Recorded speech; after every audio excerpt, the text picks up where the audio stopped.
Hi, my name is Nivetha. I got rank 335 in the recently concluded civil service examination, and I aspire to be a diplomat. I have an interest in diplomacy. I like international relations, so that is the reason I took up UPSC.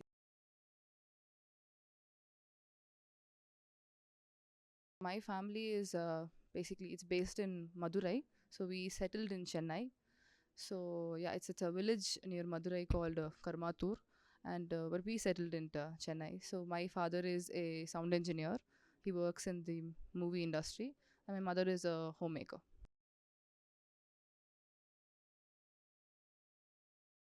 So it happened during my graduation. So I got interested in international affairs. I started reading newspaper when I was in college as a habit because my friends were doing it, and I was really interested in the world affairs. So that's when I decided that I wanted to become a diplomat. And of course, Mr. Jaishankar and Nirupama Rao, ma'am, all inspired me. One day I happened to watch the interview of Miss Nirupama Rao. I really loved her journey, her experience, how much she was passionate about this field, and how difficult it is for women to take up diplomacy, given the patriarchy in society, but she still managed to succeed. So that really inspired me. So for prelims, it's I think the basic books. For polity read Lakshmikant. For economy, it's the newspaper and a book by Mr. Shankar Ganesh, which was it's a very small book but very efficient. And for current affairs, I used to read the newspaper as well as the Insights magazine for current affairs. And for geography, history, and all, for history it was Spectrum, and for geography it was NCRT, and for science and technology and environment was primarily the newspaper, nothing else. And for mains, yeah, so the same books again and newspapers. And for me, it was actually I primarily relied on the Insights crash course notes, so that helped me a lot. The mind maps helped me a lot, in addition to newspaper reading. And for public administration, it was this book called as Radha Vinod Aribam, and another book called as Poli Naidu, Avasti Maheshwari, and then Rajni Goyal and Aurora. So this was my book list.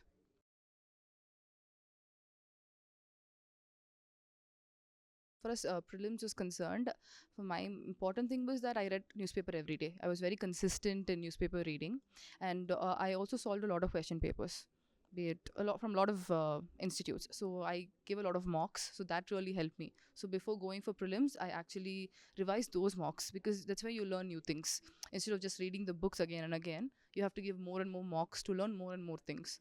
Apart from that, I think what I did this time was that I parallelly studied CSAT along with prelims, because that's becoming increasingly important. So I gave equal importance to CSAT, especially the logical reasoning and the math part of it. So that's for prelims. And for mains, I joined the crash course in Insights. Actually, that greatly helped me, because they covered a lot of topics in a very short span of time in the form of mind maps. So that really helped me in content enrichment, and they also helped me in structuring my answers better. And as for my optional, which is public administration, what I did was I finished the most important topics, because I think every optional has certain units which are like principles. So these are like the principles, scientific principles, which you have to apply in the second paper. So I finished those topics in paper one first, and I applied it and interlinked it with the second paper, which tends to be more GS oriented. So to make it more specialist, you have to bring in those terms and all those principles and laws, as you can call it, into it. So that's what I did for my public administration.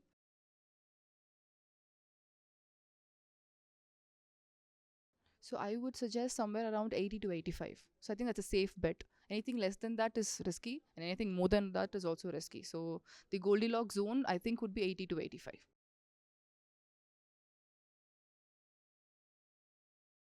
Yeah, so I think what we generally tend to do is that for the last 1 month we prepare for CSAT, and then we just give it like the least priority. But this time, I think when we start the prelims preparation, parallelly we also have to start the CSAT preparation also, with extra emphasis on the math part, like simple interest, compound interest, pipe cisterns, and also the logical reasoning, not just the comprehension.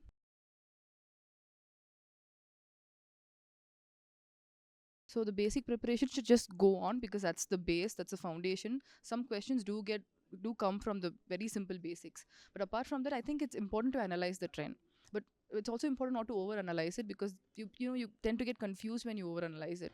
So what you can do is, yeah, look at the trends, because now elimination does not work. So that is something that we can not do anymore. So apart from that, I think daily newspaper reading becomes important, because they ask from very nitty gritty of news. Apart from newspaper like the Hindu, I think we can follow certain news articles like from Down to Earth, or what I used to follow was Down to Earth and Beyond News for international affairs. So all these, I think, can be like a value addition in addition to your regular newspaper. And of course, yeah, practice makes perfect, as I said. I think the more we look at mocks, the more content we get. For prelims, it's all about cramming as much as we can in a short period of time. I think that's what should be done, giving more mocks.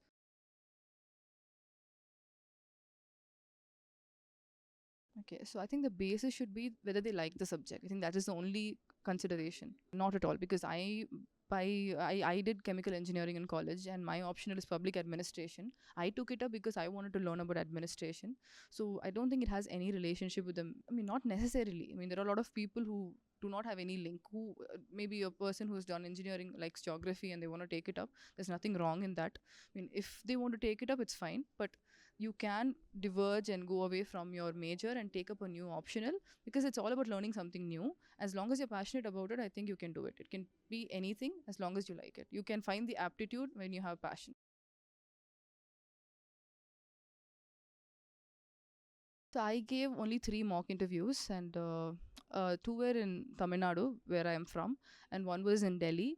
So yeah, the Tamil Nadu ones were, yeah, they were good. They were DAF based for sure.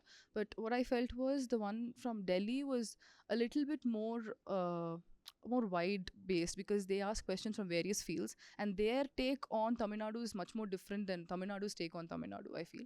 So I like the Delhi mock better. It was good. Yeah, the I think the utility of mocks is that they gave us an exposure, and they let us be prepared with the etiquettes and all that. So that's really an essential part.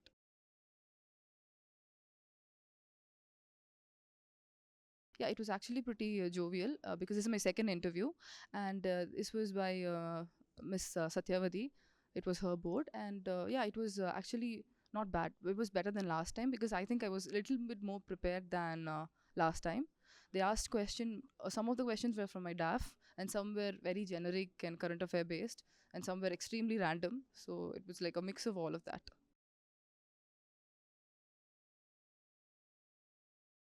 Insights actually has played a very, very important role in my preparation. Starting from prelims, I used to do the current affairs quiz every day. There used to be like a 5 question set which I used to do every day, and then I used to read the current affairs magazine of Insights. So I think a combination of these two really helped me, especially in the map based questions.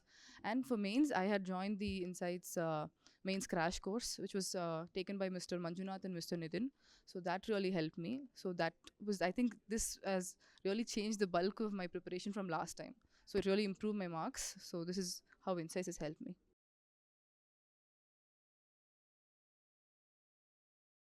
So I think what I learned was that consistency is key. It's not just that you can study a lot one day and not do anything the other day. I think we have to be consistent. Whatever we do, I think a timetable becomes extremely important. You wake up and you do the same thing again and again.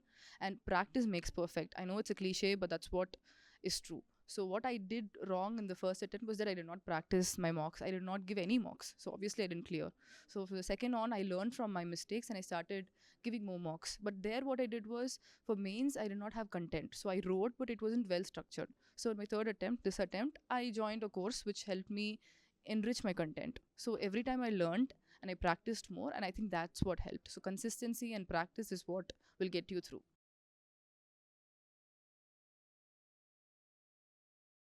So I think a major difficulty that everyone finds is in the language, the English language. I think that's where they find difficulty. Especially, I think that's what I noticed in my state. A lot of rural students face difficulty, and they think that because they don't speak English fluently, they won't be able to write the exam, which is not at all true. I think what's important is our understanding of the subject, and for that, perfect English is not important. I think when you read newspaper regularly and maybe watch English news regularly, you get that fluency and the connect, and they do pardon grammar mistakes in mains as well as in the interview.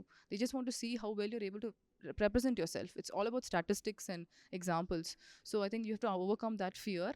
And maybe you don't have to really join a coaching institute. You can do it by yourself. Maybe take some aid in terms of where you need enhancement, be it in test series or in content enrichment. So take some help like that and do it. So I think it can be done. It's all about confidence. My primary interest is West Asia. I think that India and West Asia have a lot of potential in terms of give and take. For example, West Asia has a lot of capital that they can invest in India, and India has a lot of technicalities like renewable energy that we can give to West Asia. So I want to work on that for mutually, strengthening that relationship. So that's my interest area.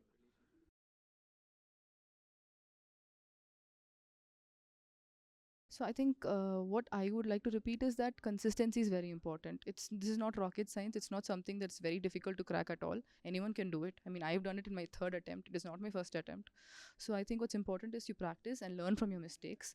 And it's okay to have small setbacks. I think we have to emerge successful like a phoenix and keep pushing ourselves hard. That's it. Thank you.